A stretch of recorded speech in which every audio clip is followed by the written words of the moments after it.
started, I should tell you that people tell me I don't talk loud enough. And also, at 86 years old, I tend to wander off sometimes in multiple directions. So if I get off subject, will you guys kind of shake your head or something?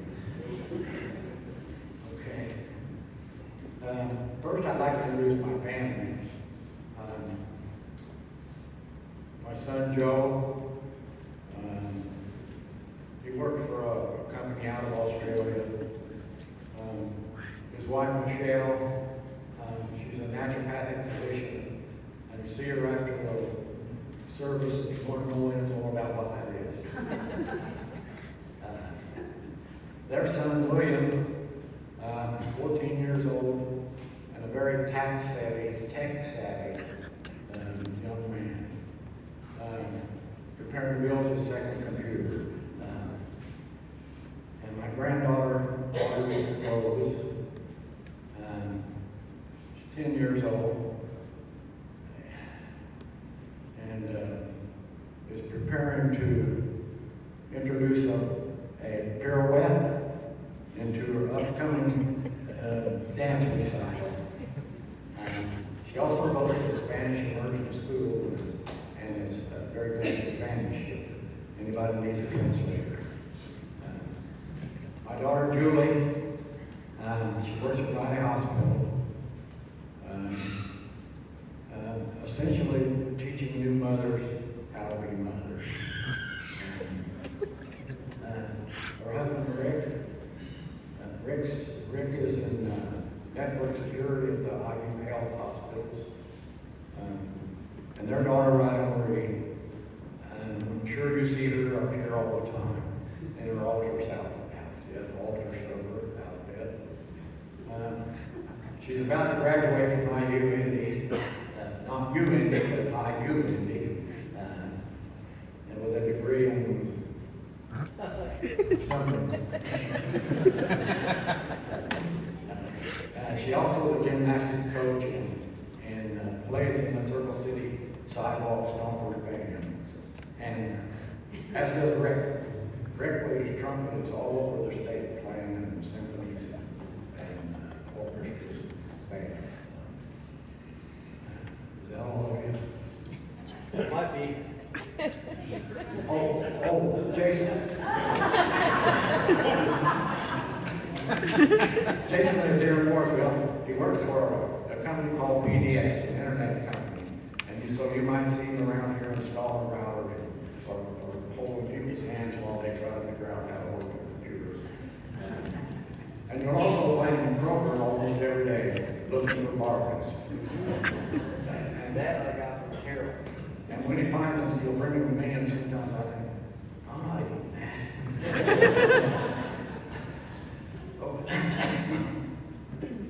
I'm sure Carol is beating it up there right now with this family because we're so proud of them. Thanks again for your thoughts and prayers and for just being there when we needed you. And Christine and her crew that are preparing food, I told her 75 people. If you don't get a chicken leg, I'm sorry. And I wanted to thank Chris Branson. I don't know if he's here or not, but if they gave Academy Awards for funeral directors, he should have one. Lastly, I'd like to thank Father Holston. The night before Carol died, Ryder called him and he came to the facility and gave Carol the last rites. And that's not what they call it anymore, right? But we'll get to it later. It was a beautiful ceremony, and I can't thank him enough. Every day I struggle some with my religion, but I know with what he did that Carol was in heaven. It just was wonderful. Man. Put him on your speed dial. And now that I know she's in heaven, I'm kind of worried about whether or not she can see all the bad stuff I did while she wasn't looking. Will she?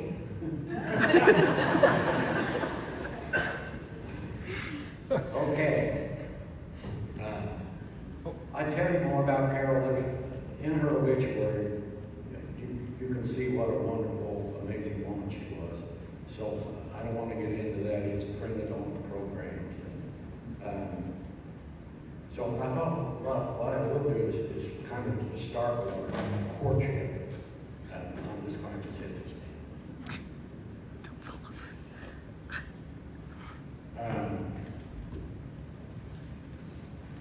I was going to just try to ad-lib it, but I'm going to read it to some I took out on my books, or about our courtship. My mom was thrilled when I introduced Carol to her. Not because Carol was beautiful, which she was, and not because she was intelligent, which she was, and not because she was talented, because she was, but because of one other attribute. She was Catholic. And as an added bonus to the Catholicism, my mom was a telephone operator. Carol had also been a telephone operator before she went off to study dental assistant. So they had lots to talk about. I know, Audrey, I'm sure you're probably thinking, what's a telephone operator? But I'll tell you later. I'm not sure that an explanation really even exists anymore. With my mom being an operator on the evenings when she worked, Carol and I could talk on the phone into the late hours of night without having to worry about long distance charges. That's another question I'll answer later. When we couldn't talk, we wrote letters almost daily. I think the art of writing letters has been lost, but the nuns drilled into us the proper way to write a letter with the date and the greeting and the content and then the closing. So I always thought about that when I wrote to Carol, and she assumed I'd the same. Those letters played an integral part in our courtship. Since she lived in the big city, I had a big city girl. And I lived in southern Indiana. Much of our beginning playful banter took place through the U.S. mail. Added to that were the late night times when the switchboard was quiet and my mom passed me through to Indianapolis where Susie and I could talk for a few minutes. Those small talks, along with the letters, pretty much cemented our relationship. I was writing this last night and this morning. I thought, my God, my mom probably listened into those conversations. It was interesting to note the progression of our relationship through those letters. About the second or third letter from Carol, she had printed the letters SWAK on the back. And I knew this was the real deal. I'll explain that to you, and you too will. The greetings progressed from Dear Susie, Carol, to my darling Carol. You cannot imagine the fun I went through trying to judge how far I could go with that greeting without making a fool of myself. But you have to remember, I licked the wrong finger. You have to remember, I was not the suave and debonair guy you see up here today. I was just a backwoods, naive, young, small town fella who was trying to woo a classic, really classic big city girl. In the same vein, over an 8 to 10 month period, we both struggled with the complimentary close of the letter, going from regards to sincerely yours, to missing you, to like you a whole lot, to love, to all my love, and to finally, oh my God, I miss you. The letters themselves read almost like a textbook on the art of courtship. They started out being very tentative, skirting around the edges of significant commitment, and became increasingly serious as we wrestled with our future plans. Our feelings and the restraints imposed upon them by society and the church, not to mention our own upbringing. Well, it was 1963. They poured all the pages together like melted butter. By the time we married, we had accumulated 4 shoeboxes full of those letters, representing most of the history of our early lives together. I haven't seen them for years, and I've been searching for them in the barn ever since. As our courtship grew more intense, we began to struggle with the physical side of the relationship. Carol, she being a good Catholic girl, had sworn to me that she had taken a vow of abstinence and would reach the altar untainted. Untainted, I couldn't come up with a better word. It seems silly to say virgin in a church. But anyway, being a good Catholic young man, I know Mom would have me. So I took a lot of cold showers. Okay. The wedding. We got married at St. Patrick's Church in Down Square in 1964, June the 6th. Carol's family did all the preparation, the rehearsal dinner, and they prepared all the food for the after the wedding. And my God, I forgot to introduce her sisters. 4 of her 6 sisters are here today. Jenny, Ruth, Celia, and Barbara. They're all here. And Rita. And Rita. Oh, 5 of them. Hi, Rita. Anyway, they did everything. All I had to do for that wedding was take care of the keg of beer. And I did, but then I found out that I needed $20 for the deposit on the keg. And the only money I had left was for our honeymoon. So I worried about that whole thing. Right up until the wedding started. And then I saw Carol coming down the aisle in this beautiful white, well-earned, very well-earned dress.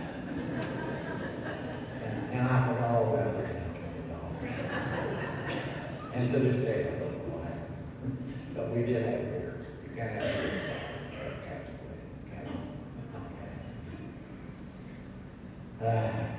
But that side of her wedding dress is still with me today. I don't think I've ever seen anything more beautiful. No, well,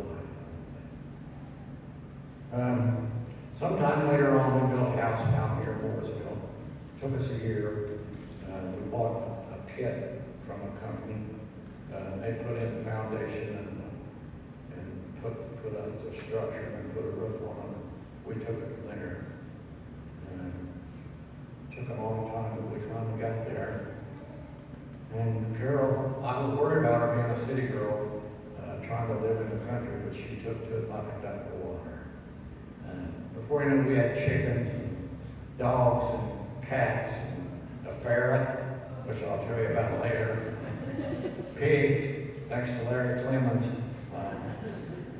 Something I found out about pigs, if they don't want to stay in their pen, they don't have to.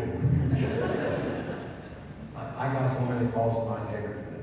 Gordon Victor out again. And we also had a horse and a cow. But we got rid of the horse because it kicked Joe in the head. But apparently it didn't hurt anything. And the cow, Joe won that at the county fair in a calf catching contest. And how do you do it, Joe? You stuck your fingers up your nose, is that it? Not your nose, their nose. Okay. Carol. I want to talk a little bit about Carol and her blue gun. She was a very talented artistic out all the different things she could do with that glue gun. She had them with her everywhere. Does anybody in here know what a glue gun is? It's a little gizmo. You can put little glue sticks and they melt.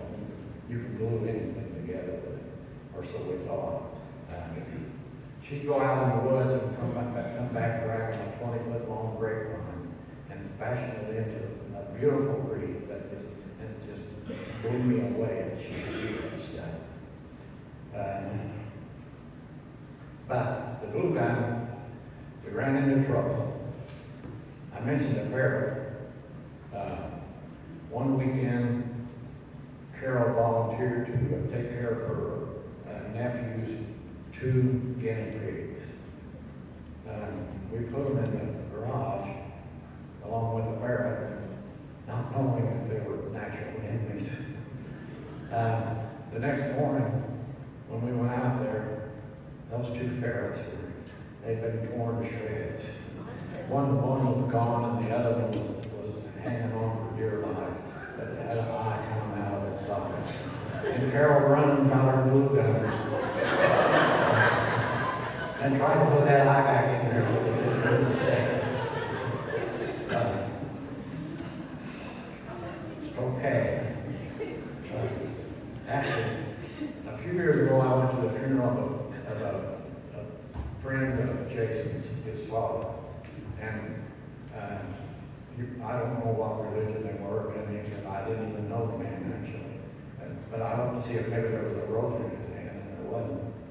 There was a TV remote.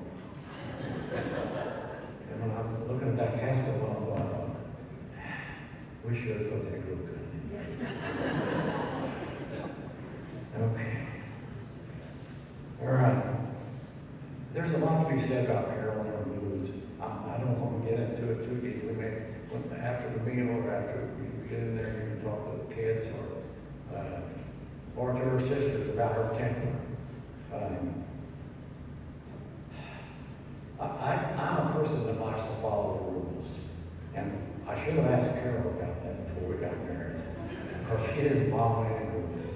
You know, I love mayonnaise. And on the mayonnaise jar, I'm sure you've all seen it, it says, do not freeze, keep in the refrigerator door. Carol hated mayonnaise. And when I'm looking for my mayonnaise in the door, it's not in there, it's in the damn refrigerator. She just did it for me. I tell her, I ate mayonnaise sandwiches all growing up, listening to St. Louis Cardinal baseball games. But she didn't care. Like I said, she was famous for her temper. And it was amazing to watch, actually. It was a thing of beauty unless you were on the receiving end. She was like Dr. Jekyll and Mr. Hyde. I'll tell you later. She was on a dime, turning from just the most sweetest person in the world to wow. Well, I told you already, that's the kids. And she'd get mad at me and she'd say, my mother was right. And I never did find out exactly what her mother was right about. But speaking of her mother, one evening we were at her mother's house and we're talking about just talking, and I said something stupid. Carol got mad and stomped off. And I turned to her mother and I said, where did she get that temper? And her mother just looked at me and said, well, she didn't get it from me, if that's what you're thinking.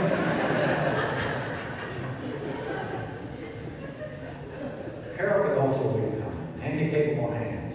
It was a little organization that a bunch of parents had founded because they had kids with disabilities and they didn't know what to do with them when they got out of school. So Carol became the director, and there were maybe 20 or 25 kids. Not kids, they were adults really. From the 20s up to their 40s. She was so kind to them and they loved her like she was an angel. They hung on to her, and it just, for 10 years she did that. And that alone earned her spot in heaven,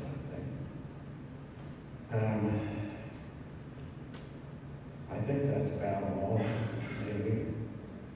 Oh, well, one last thing, we don't need to go really into it, but I think Carol got this idea from her father, I believe, but she believed with all her heart that if she pulled on my finger, I would produce a gaseous reaction. To her dad, keep that finger away from me. Okay, I thought I'd close with a story I wrote. It's in my book, one of the books. And it kind of tells what Carol was like. So, if you'll bear with me. Am I still being loud enough? Okay. Okay. The title is I Wish I Would Have Thought of That.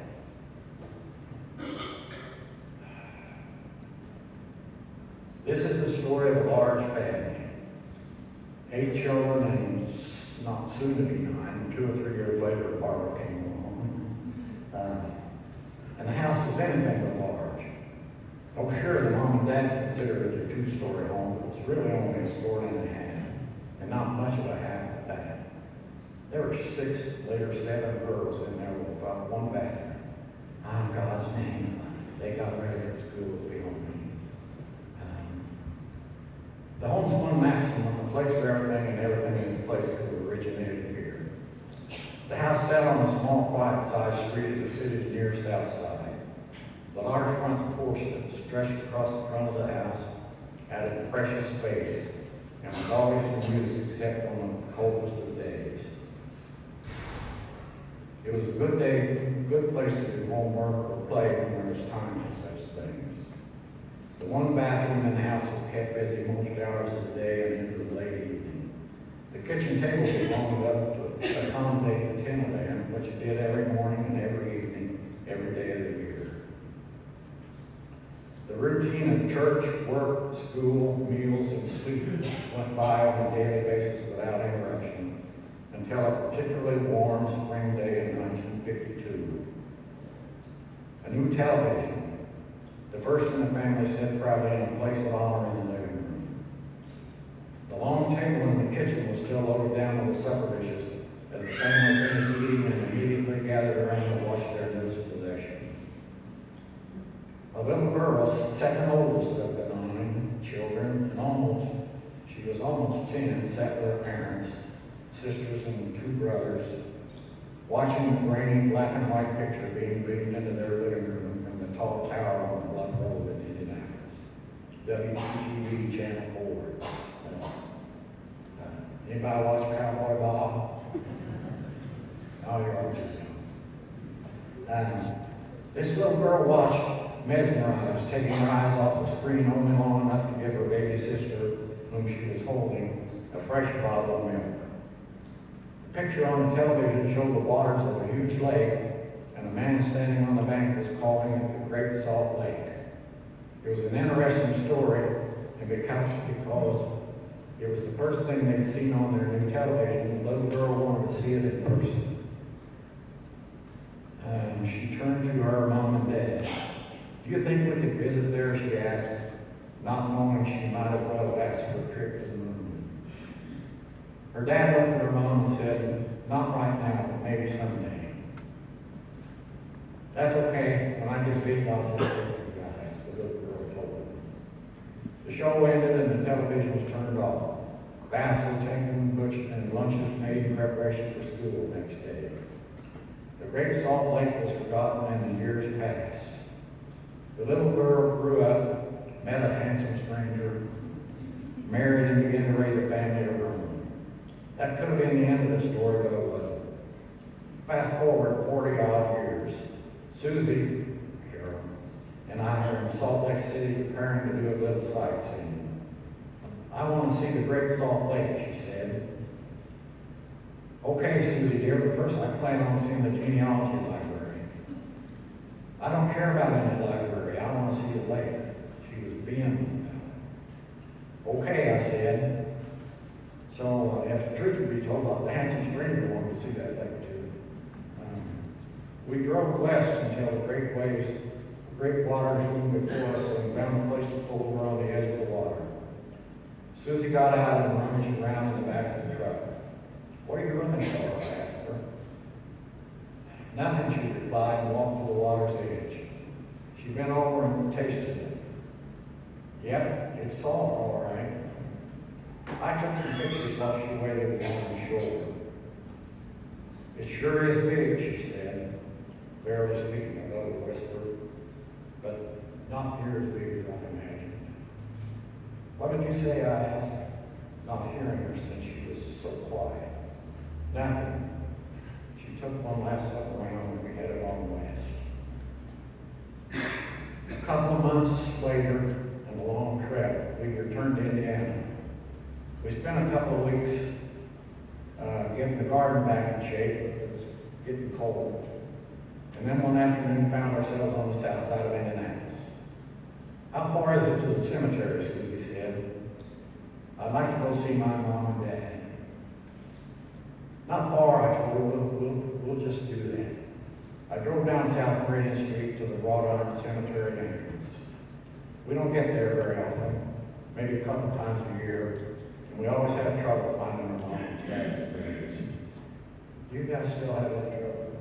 No, you really haven't got that. Okay, good. You need to help me then. The cemetery is immense, and all the graves are marked with the headstones level with the grass. It makes the place easier to mow, I suppose, but it also makes it devoid of any distinguishable reference points from which to find a grave. Adding to the confusion was the lack of foliage. I knew the sun general location and could use the landscape to find the graves in the summer, but the leaves were all gone and the trees all looked alike. There was more than a hint of fall in the air as the cool northerly breeze scattered the leaves that had lost their battle to remain on the tree. "Just find me a little red maple close to the road and I'll take it from there," she told me. We wound around on the road through the cemetery because there are lots of small red maple trees next to the road. And most of them had lost their leaves. Oddly enough, a particular tree felt like the right one. "Stop here," Susie told me as I was already putting my foot on the brake. We got out and looked at the seemingly endless rows. The breeze stiffened some, and I pulled at my jacket collar as Susie went down one row of headstones. I went down another, looking for the familiar speck name. I have to tell you something. I've read this about 10 times last night, and I had trouble getting through the rest of it, but I'm going to. "Here it is," I heard her say, her voice tailing off as she stopped and pointed. I walked over to join her, but before I could get there, she knelt down on both knees, oblivious to the grass stains on her jeans. She brushed the dust and the dead strands of grass off the flat grave marker. First, Russell, 1908, 1975, and then Agnes, 1912, 2001 appeared as the names and dates were swept clean. A metal base that was supposed to fit neatly into the slot on the stone set at an angle filled with artificial flowers. Susie first straightened the base, which had come loose from its mooring, and then fluffed out the flowers into the pretty bouquet. From her jacket pocket, she took a small plastic bottle of water. The little bottles like healthy people carry around drinking, that kind. She poured the contents around the perimeter of the marker with a grave marker. She knelt there a minute longer and then got to her feet. "What was that all about?" I asked her. "Oh, just something I wanted to do." "Well, what was it?" I persisted. She sighed. "I wanted to take my mom and dad to see the Great Salt Lake. I promised them I would." She slowly screwed the cap back on the bottle. "I was just a little kid, but that promise meant something to me. I forgot about it for years, and oddly enough, only remembered it when my dad died. It was too late for him, but I promised myself that when we had the time, I would at least take my mom. She stopped and wiped her eyes one at a time, switching the now empty bottle from one hand to another as she did so. Her voice rose a little as she continued. Our own kids were little, so I had to wait. The tears began to flow freely, so she took a tissue from her pocket and wiped her nose. Her voice cracked with every other word she continued. Then Mom died about the time we were free to take her out there. She twisted the empty plastic bottle in her hands till I thought it would snap. I didn't get to take either one of them to that lake, so I did the only thing I could think of to do. She smiled through her tears and held up the empty bottle. I brought the lake to them. I hope they liked it as much as I did. She stuck the empty bottle back in her pocket and walked toward the car. When I had some heart surgery years ago, I met a man named Wiley Henry. He'd had a heart transplant some 20 years or so before I met him. And he lived for 5 more years. But Wiley, during those years after his transplant, spent hours and hours of time talking to people, whether they had heart surgery or not. They just wanted to have a problem, and Riley would talk to them about it. I asked him once about dying, and we talked about it, and he said, you got to remember, you don't want to worry enough about death that you forget how to live.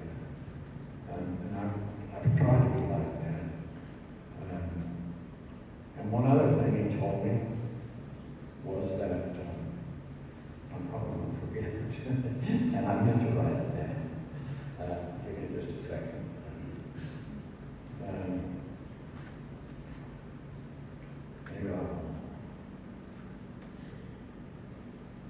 It had to do with that. Well, if I think of it later, I'll tell you. Okay.